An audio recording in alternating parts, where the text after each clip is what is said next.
I don't know if I should have called this in or not, but What's going on?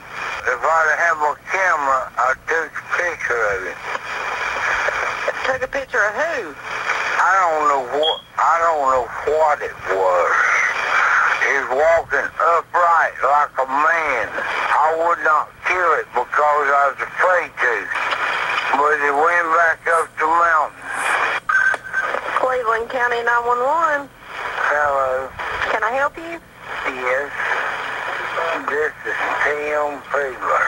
Uh-huh. You probably have my address. Yes, sir.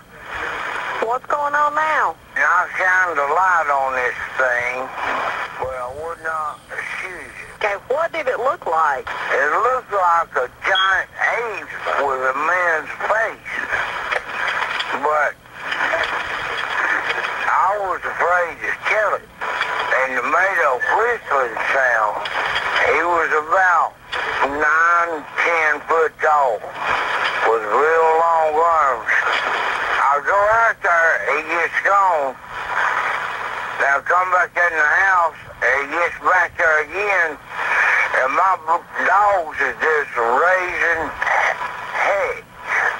Would I get in any trouble if I shot and killed this beast, this animal, or whatever it is? Would I get in any trouble? I can't answer that question. If he goes too close to me, I'm going to kill him.